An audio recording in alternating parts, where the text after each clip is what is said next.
তাআলা বলেছেন তিন ব্যক্তি এমন আছেন যাদের সাথে কিয়ামতের দিন আল্লাহ কথা বলবেন না, তাদেরকে আল্লাহ তাআলা পবিত্র করবেন না। এই মানুষগুলো যাদের থেকে আল্লাহ তাআলা মুখ ফিরিয়ে নেবেন, তাদের সাথে আল্লাহ কথা বলবেন না, তাদেরকে আল্লাহ পবিত্র করবেন না। সেই মানুষগুলোর মধ্যে একজন হলেন ওই পুরুষ, যে পুরুষ টাকনুর নিচে পোশাক পরে। পোশাক পরে বলতে যে পোশাক উপরের দিক থেকে যায় সেটা টাকনুর নিচে পরে। প্যান্ট, পাজামা, চাদর, লুঙ্গি, জুব্বা, জামা, এগুলো।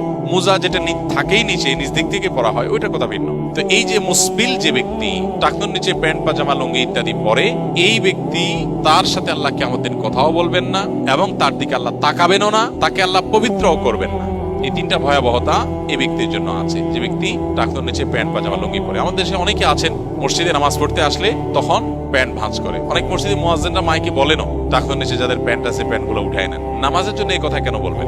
এই সম্পর্কে একটা জয়ীফ হাদিস আছে যে মুসবিল ইজারে নামাজ কবুল হয় না। হাদিসটা সহিহ সূত্রে বর্ণিত না। বিশুদ্ধ হাদিসগুলো সবগুলো হলো কমন এবং জেনারেল, সব সময়ের জন্য এটা প্রযোজ্য যে পুরুষ মানুষ টাকনুর নিচে পোশাক পরবে না। এখন বৈজ্ঞানিক গবেষণা বলছে যে এটা পুরুষের জন্য ক্ষতিকর। গবেষণা কি প্রমাণ হয়েছে এটা বড় কথা না, বড় কথা হলো নবী সাল্লাল্লাহু আলাইহি ওয়াসাল্লাম নিষেধ করেছেন, বাস শেষ।